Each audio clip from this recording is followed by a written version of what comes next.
Okay. You can see my PowerPoint, right? That's, Yeah, I can see it. just checking. Okay.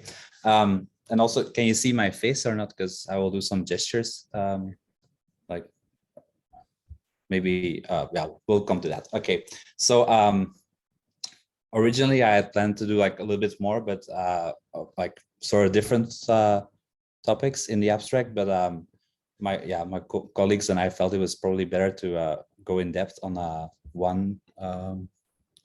Yeah. Okay. Thanks, Arthur. To go in depth on this one paper that we published recently at the end of 2021. So that's what I'll be talking about. So if you're here for really multimodal stuff, etc., I won't mind if you leave and come back another time. Probably I'll present about that in the future as well. But so today I'll talk about articulatory features of phonemes that pattern to iconic meanings, evidence from cross-linguistic ideophones.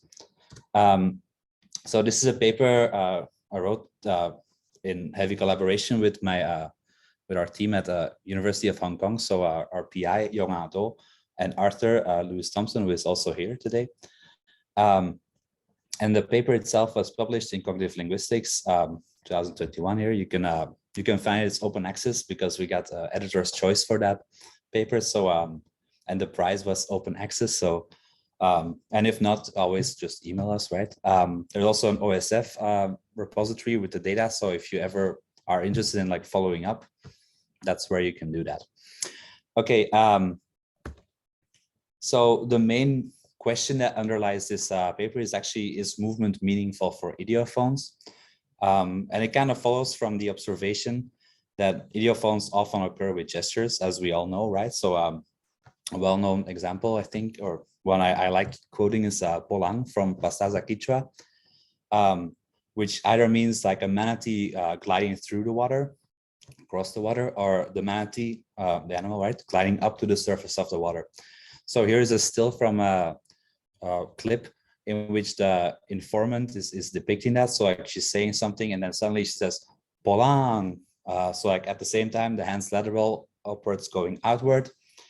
With the peak of the ideophone, right? So that all coincides.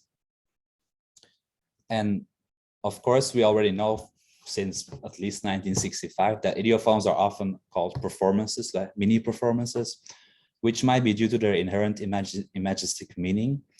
Also, as we just saw, ideophones and iconic gestures often co-occur in tellings, but also just in everyday speech. And if you ask informants to explain the meaning of an ideophone, because it's so depictive, so sometimes they won't have the right words to describe it, so they'll just perform it with a gesture, right? So like in folk definitions, that's often how it works.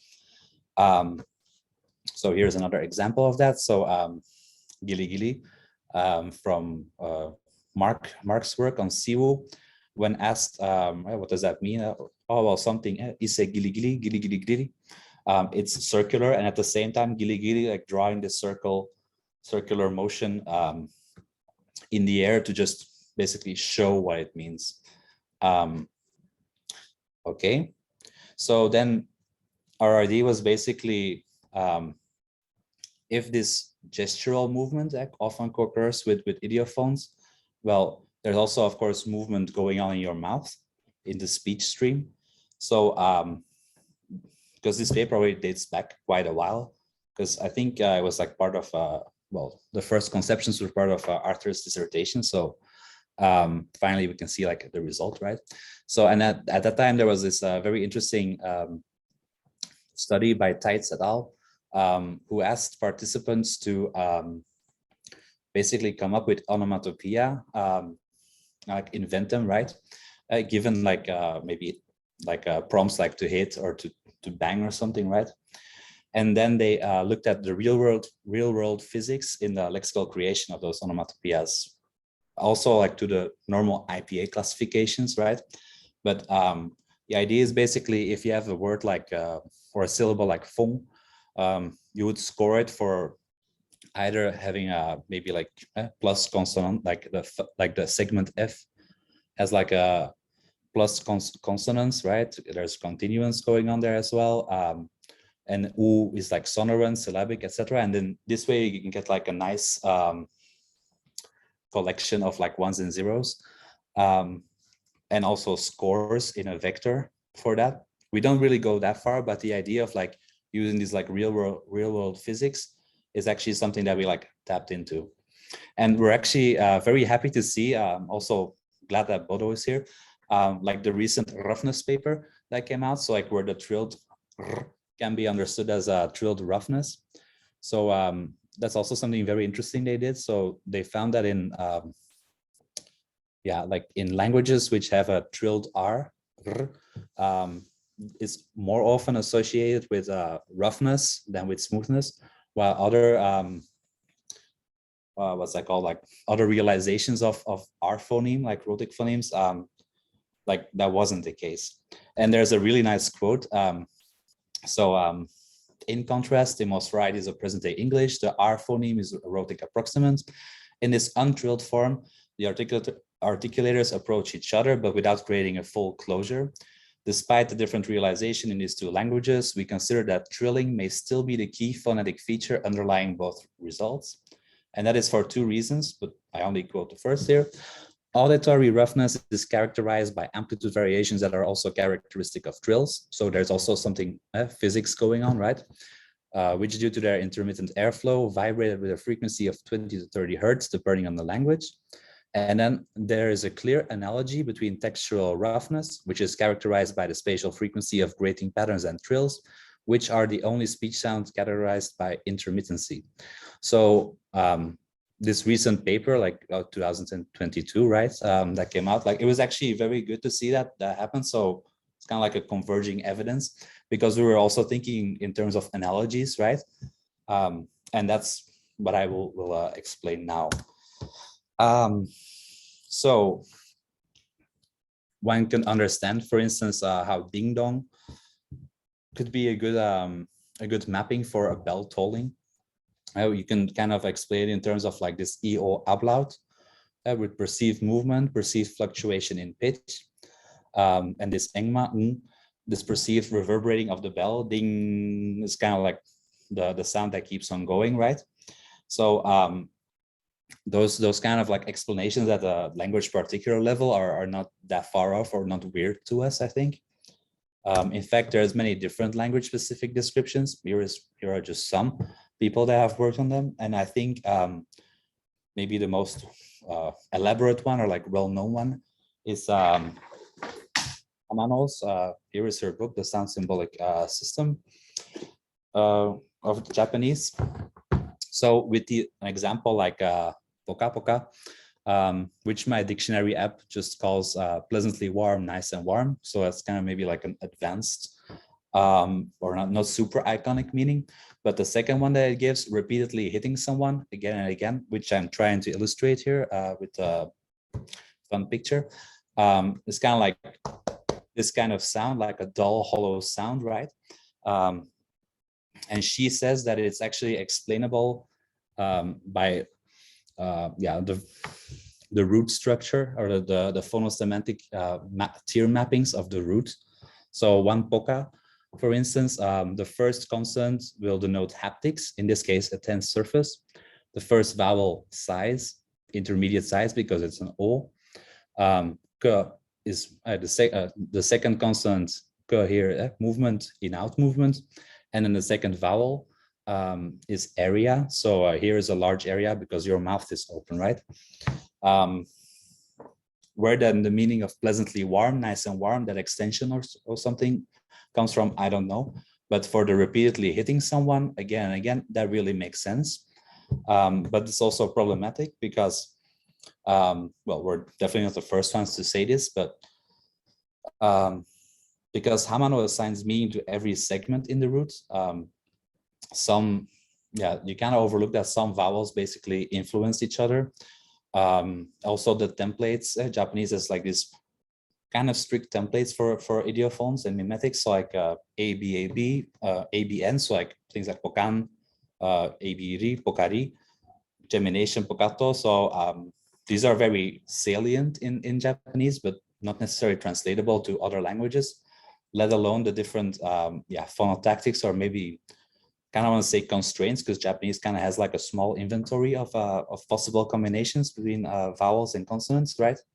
So that cross-linguistic scalability is also maybe a little bit problematic. So we kind of wanted to like, go above that by collecting data from multiple languages, recording the data in terms of then articulatory gestures, which we will argue are universally accessible to people, and then semantic features, also kind of like a little bit of an abstraction to like operationalize that, the mappings, and then investigate them. So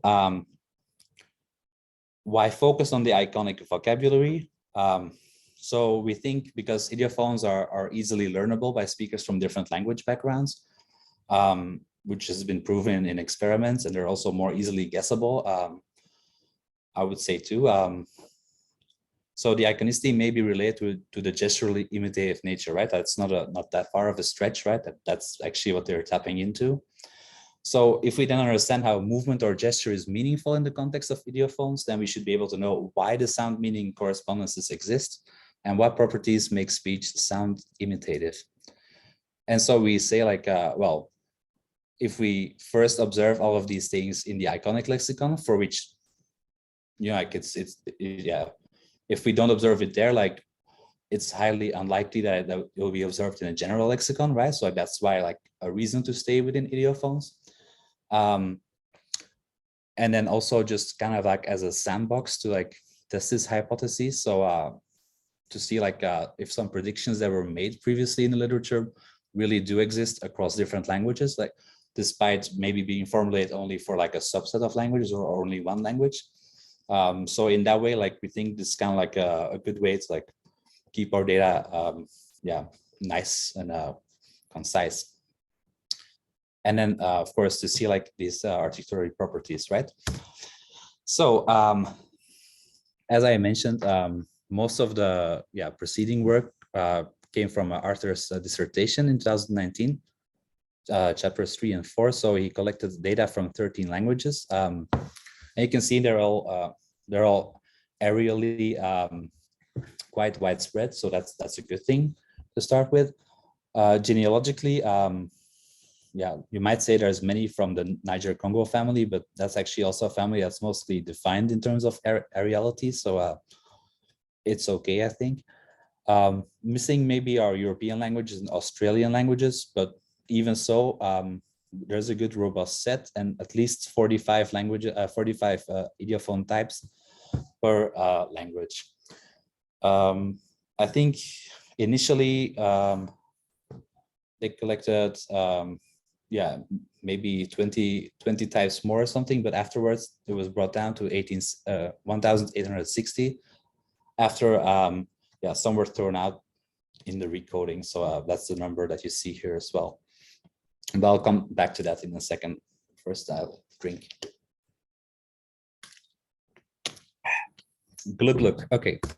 So the idea is that phonemes, which are a language-specific selection with phonotactics, right, are language-specific. So if you want to do cross-linguistic research, it's kind of hard maybe to like work really with phonemes alone. Now, if you do like a little bit more abstract and you look at phonological features, right, sonorant, voicing, nasality, that's already better to have like a tertium comparationis. But still you might be like kind of locked into this like cross-linguistic distribution. Think of clicks only occurring or mostly occurring in African languages, right? So the idea that they had in 2019, where they kind of like described my co-authors, right, where they described the fundamental issue of like the theory of like doing this, is looking at articulatory gestures, which are universally accessible. So basically describing these phonemes, these features in terms of random movements. And so this is not a typo or anything. It just means there is no formal representation, just different kinds of movements. And the kinds of movements that will be involved are mostly like lips, tongue, and then also airflow. I think that's the main ones. So Okay, so these, can I move this also for myself? Okay, so the consonant gestures are based on empirically observable contrastive movements for lips, tongue, and airflow, so not necessarily contrastive phonemes. And of course, also guided by previous idiophone literature. So if you have plus labial or like labiality, right? Active movement of the lips, tongue resting, is the tongue body and the tongue tip, are they doing anything, or are they just not actively involved in articulation? So tongue root, usage of back tongue, the dorsum, as with feelers like airflow, fricatives, right? Are they nasal? That's when the velum is lowered. Oral contact made between tongue and lips, and then is voicing going on. So I'm not a phonologist myself, but even I can see that this is like already like a really good, empirically observable way of doing this. And then it also ties in back into like a Tights et al, like those kind of like physics, real world physics in those onomatopoeias that they did. So I thought this was a really good way of like basically addressing the problem of phonotactics, which is something we always struggle with if we want to compare languages, right? For completeness, we also looked at vowels. So the typical high, low, front, back, and roundness features, but we didn't really expect that much like, like different one-on-one mappings like we did with consonants. On one reason also like this paper that was published last year in by Winter et al, I think also in the same issue as this paper was, about the frequency code reformulation. So like in that, like they also quote about, like they talk about like E being like pluripotential in terms of sound symbolism. So that means like there are many different functions or meanings that can be mapped on this form. Another is of course that if you think of splish, splash, sploosh, they're all kind of the same. Splish splash, of course, has the out loud going on from ding dong, but like the difference between splash and sploosh is smaller, I also feel, than between splash and splat. So that's why we think consonants are probably more important for like a depictive frame, while these vowels maybe just provide like auxiliary support, or So in what follows, like I won't really talk about vowels anymore, but if you want to read about that, like it's in the paper. Here are some examples though. So Manchu Kankur, wall collapsing. An articulatory gesture was then coded for being present or absent. So it like oral, nasal, airflow, resting, voicing, and dorsal were all present.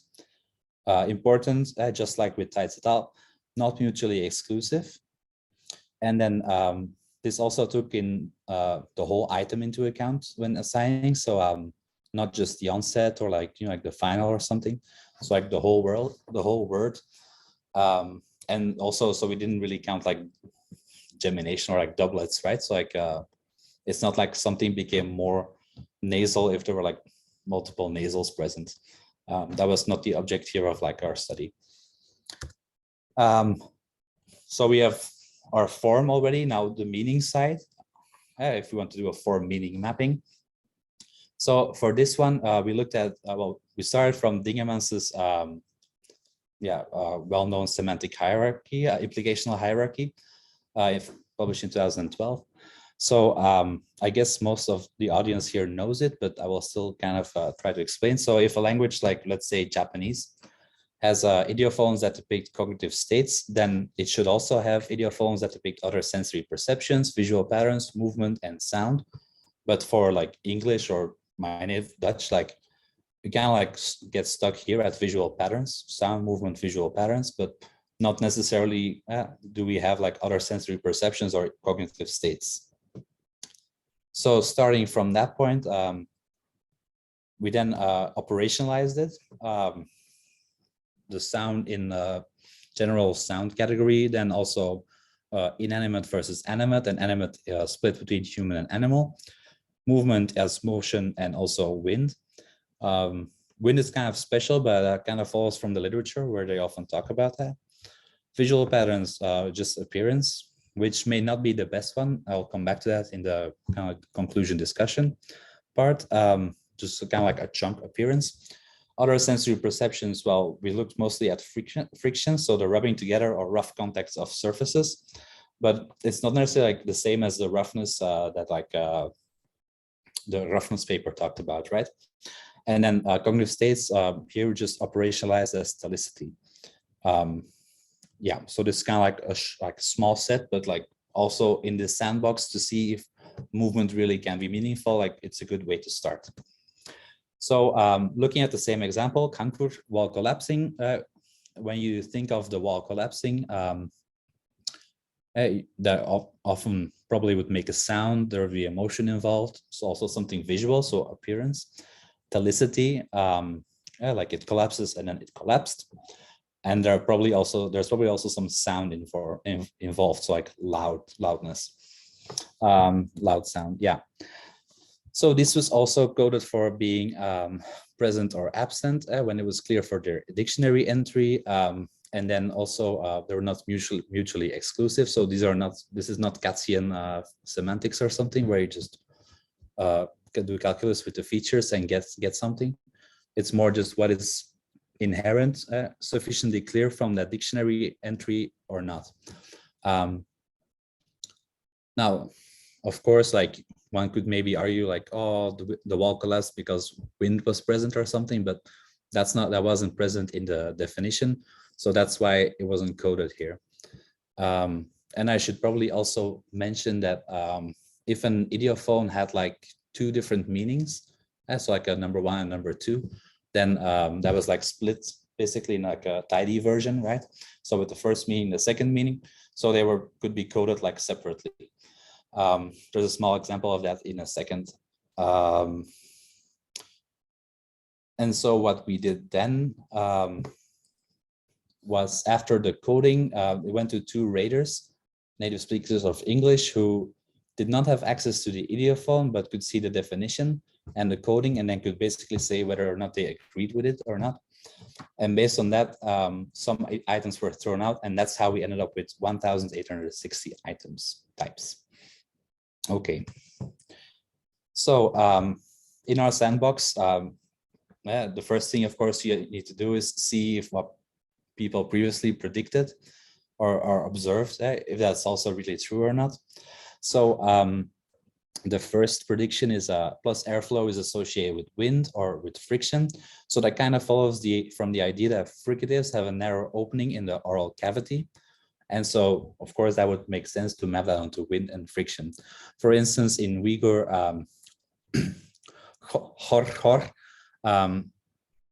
one can imagine like wind, right? Like air is passing through the nose and there's this fricative going on, but you can't really say that there's friction there. Yeah, unlike schilder, 3 leaves rustling, where you have like both wind and both friction mapped onto that. Well, we would say like that probably maps onto that sh sound. Okay, the second one, plus labial, is associated with motion. So in this Thijs et al. Paper, when they talked about motion or like motion onomatopoeia, they noticed there is like often a lot of lip movement involved. So here an example from Kisi is bilili, heavily flowing. So ba would map onto motion. That would be like something that like supports that prediction. But kajiang, wobblingly, which also is plus motion, wouldn't. On the other hand, kajiang would be good for the tongue root being associated with motion. So dorsal consonants, right? So that you can see there.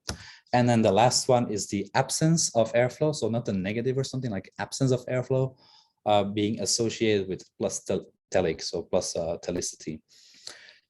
That one intuitively made sense, right? If the airflow is blocked, obstruence stops, right? Then that could also mean, of course, like some kind of like action, like ending, right? So in this case, here you can see an example of like an item that had two definitions. WOP, one is slapping with the whole hand, so like this kind of sounds, with the p probably mapping on the telic part. And in WOP, loud deep sound, it's probably a vowel effect. That's why I think. But in consonant, we can say that this mapping is real here. Okay. So now that we have the data, we have like our articulatory gestures that we're looking at. We have coded all our semantic features. So we have kind of like a big database already with all these possible mappings. We of course need something to relate them. So we need a method that can actually investigate if these mappings truly exist, or are they absent? Are they distinctive in relation to the other? So that's an important part. So we don't just want mappings that are there just because they occur often, like you kind of want like some distinctive, like some, is this mapping really special or not? And of course, it's best if you can like explain them afterwards. Are they meaningful? So that's kind of like where I helped in, or I jumped in. So in my dissertation, I also looked at constructions of ideophones, and here is Paihuai, to waver, to hesitate. And using this method from corpus linguistics called constructional methodology, you can study the interactions between constructional slots and then meaningful items that can fill those slots. So in this case, Paihuai, you can see in the upper right corner quadrant means that it's often occurs in this predicative construction, but not really in like this attributive construction. So this kind of idea, like I thought like, well, probably it's worth like applying it also to like our data. So that's what we did. But I'll first explain from the world of construction, corpus linguistics and constructions, like how that works. So let's say you're trying to find like the noun that's in front of waiting to happen, that low level construction. Typical or traditional way would be to list all of the concordances, right? So an accident here, disaster, earthquake, event, etc., and then basically count. So you have the numbers here. Then you put that in some kind of like contingency table, a cross tabulation. So where you could see that accident fills this slot, this n slot 14 times. Then there's 21 times that there's a different noun filling this slot. Accident also occurs in 8,606 other contexts, relevant contexts, and then these actually all the rest.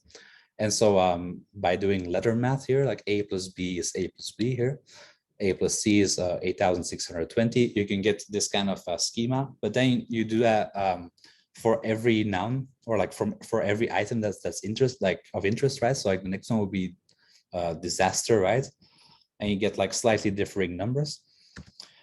And then you do an association test, association measure test. So originally they did some kind of test to see like whether they would co-occur or not, so Fisher-Yates exact test, and then basically rank them, and then start calculating whether or not, explaining what makes these nouns similar. So important here is like, even if like there's only one word, if it only occurs in this context, right, then that's super distinctive for this construction. So same way, right, if we have this same kind of contingency table for our mappings, like even if there was only one example, but it only occurs like with that mapping, then that would be a very good idea. So that's a way to do it. We did a little bit different. So like later on, like in constructional world, they also added directional association measures. So if I give you the word according, like it's very likely that the next word in English will be to, but not necessarily the other way around. If I give you instance, well, you know it's preceded by for instance, as a unit, right? While if I give you for, a general preposition, could be anything. Some words like bona fide only occur together, so they mutually attract. So we're kind of interested in like this directional way, especially if it's like mutual attraction or mutual repellence. And delta P is kind of like the statistics the statistic that we used, the association measure that we used to do that. So now we come back to our data. So in Acantui, if you have the feature plus wind and the gesture plus airflow, those combinations occurred like 11 times. Here 31 times, right? Here 19. So you can basically fill this out. And then the next step would be to do letter math. So the attraction from semantic feature to articulatory gesture, here in this case is 0.24. From articulatory to semantic is 0.18. We also looked at absence of the semantics and the articulatory feature or gesture is actually like the inverse, like, right? It's like, okay.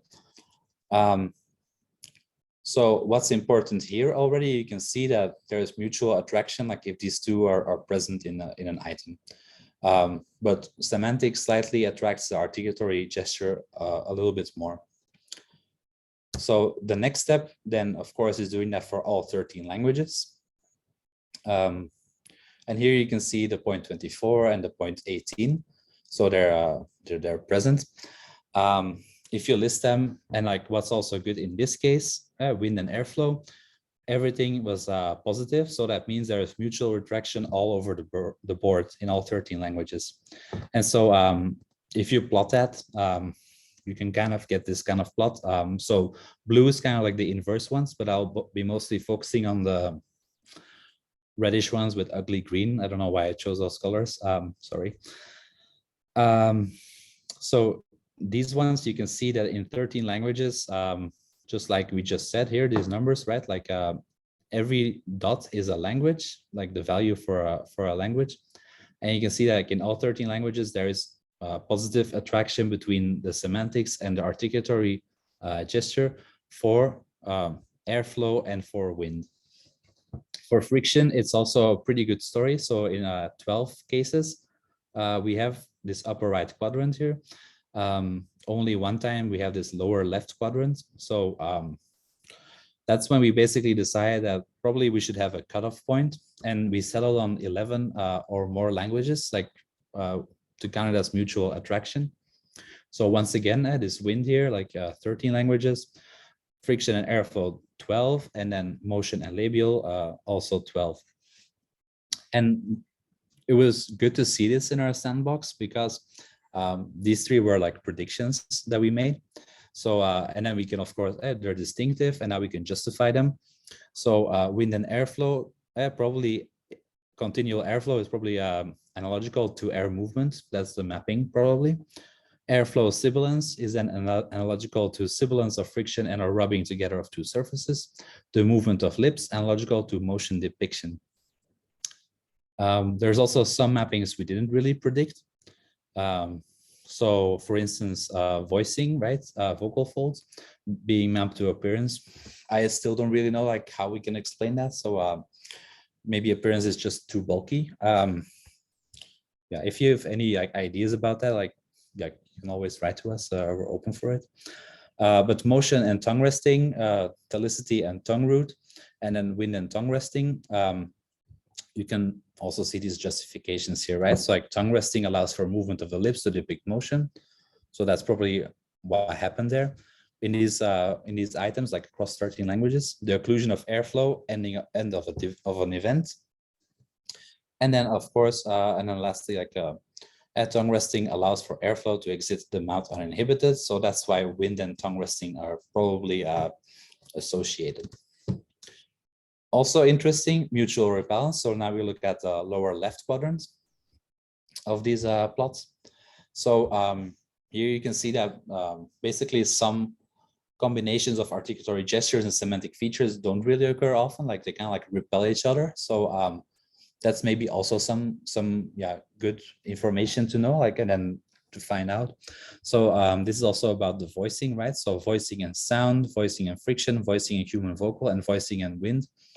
Of these, I don't really know how to explain these first three, but the last one makes sense to me intuitively, because you could say like the wind, you know, like it's often like kind of like shh, like a devoiced sound, right? Like so, having like a lack of voicing there, like in the consonants, makes sense.